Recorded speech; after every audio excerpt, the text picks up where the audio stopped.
Thank you. Hello, everyone. So I'm here to talk about Coach Soloman. To me, he's Alan Soloman to most of you. Um, and I'm going to ask you to bear with me because I could talk about him for hours. So they asked me to keep it within 5 minutes, so I had to shrink everything down and keep the meat and potatoes of what I had to say about him.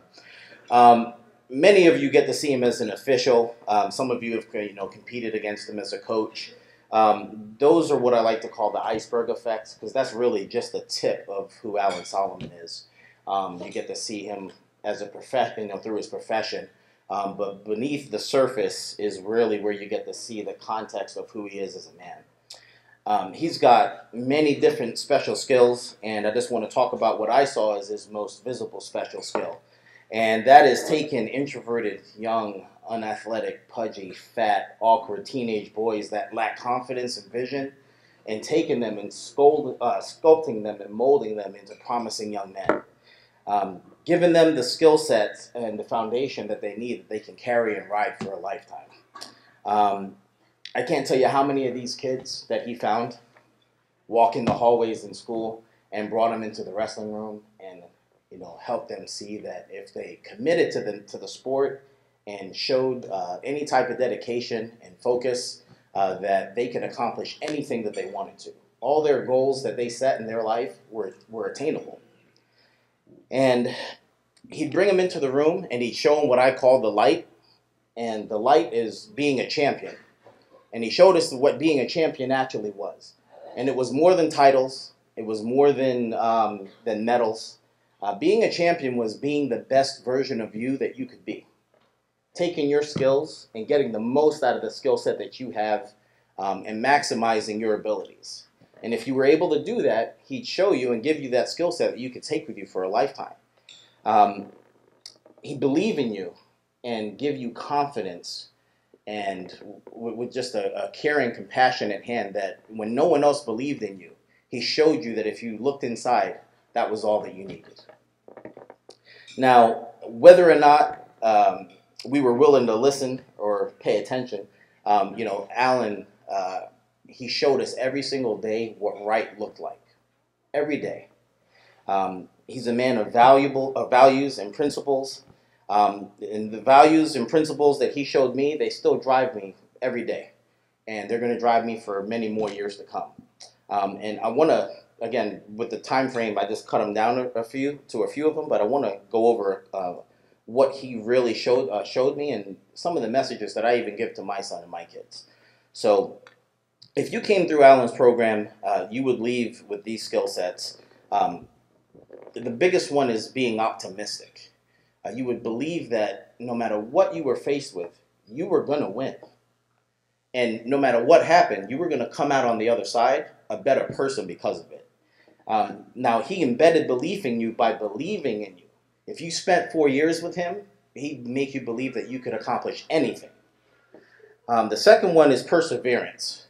Now, when faced with adversity, he showed us what it's like and how to tackle adversity with class and dignity. And the shame is not, or there's not any disgrace or shame in not accomplishing every goal that you set out, but the shame and the disgrace comes when you don't even try. And he gave you the courage and the belief in yourself to always go after your goals and shoot for your dreams. Accountability. You bet that if you messed up, you were going to hear about it. But he kept us accountable in a way that I'd never seen before. He did it through love and compassion.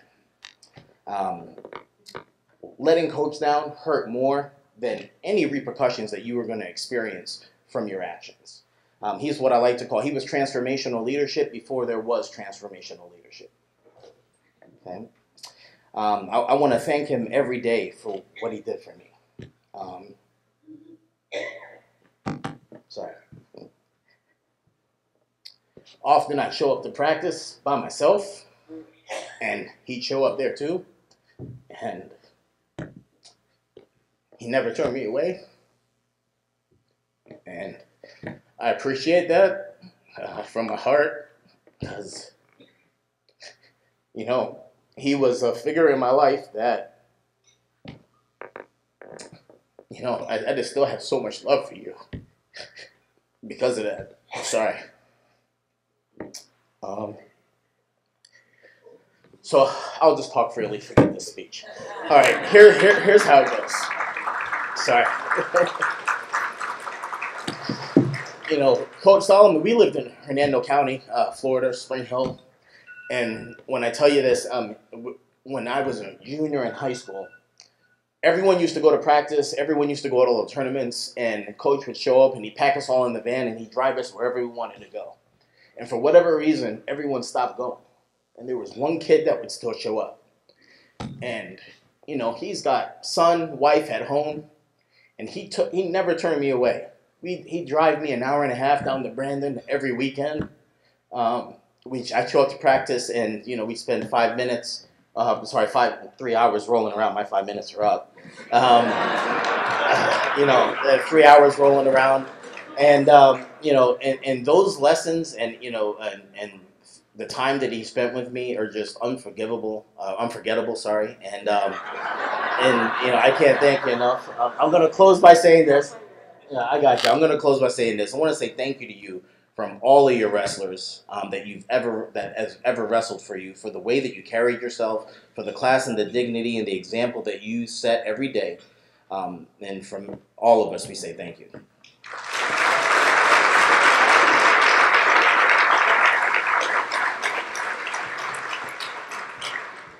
Good morning, everyone. I've known Alan since 1985. He's always been a mentor to me. I want to thank Alan. When I first moved down here, didn't know anyone and joined West Coast wrestling officials. You know, Alan took me under his wing and was trying to show me the ropes on the mat. I was lucky enough to get to go and work the Kiwanis Hernando tournament that year, and so he actually and Cecilia were gracious enough to have us, 4 of us officials, stay at his house. And, you know, Bucky was just born, you know, just several months old. And I thought that was very gracious. And so we worked the tournament. Alan was my assistant, so, you know, officials will get this. So here I'm pretty much a rookie official still, working this big tournament. We're in the semifinals, and Alan's my assistant. And you know, it's a big scramble near the out of bounds, and I called him out of bounds. And I looked at Alan, and I said, "What do you got?" I mean, that's a big rookie. You got to make the call. I didn't make any call. And Alan looks at me and says, "No, what do you have?" And I said, "Oh, I think it was 2." He goes, "I do too." Good call. Good job. So, I mean, right away, you know, that's a story. He always teases me about that, even today. Alan, you know, has worked hard on his craft. And those, you know, we have a lot of coaches in here. We have a lot of officials in here. We have wrestlers in here. I ref for a couple years, and then I went to coaching. I coached for 12 years. I couldn't do both. Alan coached and officiated through all that time. How many years did you coach, Alan? 17 years, and still officiated. Whether it was USA tournaments, AAU tournaments, FIA tournaments, he continued to do that and work on his own on Saturdays, off the season also. I mean, he really put in the time to do that. I coached till around 1999, 2000. Then I decided to get back into officiating again.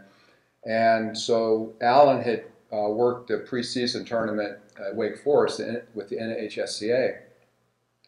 So he said, "Hey, you know, why don't we call Doc Rayburn and see if we can get you into this tournament also?" So I said, "That'd be awesome." So I went up to Wake Forest. We worked this preseason tournament and with this group, NHSCA. We continued throughout the years to work for this organization, and we did that tournament for a couple of years until they disbanded it. But we did the senior nationals together for many years. We did the dual tournaments, first in Salisbury, Maryland, and then in Virginia Beach for many years. I gave that one up 2 years ago. Alan's still doing that after all these years, that tournament, which is a grind, but if you've been there. And we worked the open tournament. So we were working 4 of their tournaments. Mike was working some of those tournaments also, as several other people in here I think have worked those. And we went to Ford Field, so we wanted to do AAU, and Alan had done the Disney Duels one year, and so we called the coordinator, and so we went up to Ford Field in Detroit to qualify, even though Florida has its own qualifier for that. And it was right after the Super Bowl, so Steelers had just won the Super Bowl. Sorry, I'm a big Steelers fan. And so I was just like on the field, Alan, Steelers just won the Super Bowl. They had the mats out on the field. It was awesome. So we worked that tournament. Yeah, we worked the Dixie Nationals since its inception. And again, Alan's still working that tournament. He works at Jazztown Duels. He's worked that for many years. The NHSCA had a tournament. They wanted to go out west and branch out, so they did a tournament in Des Moines. It was like 2010, I think, was it, Alan? And so we said, well, we'll do it. So we went out to Des Moines, and then they had another tournament in Sacramento. So we're like, yeah, okay, we'll do both. We'll go to Des Moines and Sacramento. So we did Des Moines. It was great. We toured the city, had a great time. Went out to Sacramento, and they canceled the tournament. We didn't even know until we got there. The hotel, they're like, oh, sorry, there's no room for you. They canceled it. I'm like, what? So we finally got that straightened out, and they finally said they're going to pay us since we flew all the way out there. So we went up to Lake Tahoe. My cousin lives up there. Best vacation ever. We went to Tahoe. We just hiked every day. And, then we went down to Yosemite. And we hiked up the Great Falls, the hardest hike I've ever done.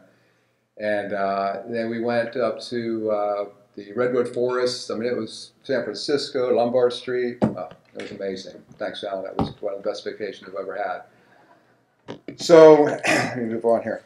We did some college tournaments together. We actually did the NCAA National Championship when it was in Lakeland, one of the first years here. So, and I'm only going to where I'm going with this is that he's worked hard on his craft, not just coaching, but officiating, and nationally, people around the country, officials and coaches, they know Alan.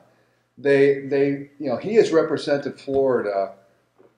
He's done an unbelievable job. And that's why we're honoring him and these other people today as to what you've done for the state of Florida, wrestling in Florida.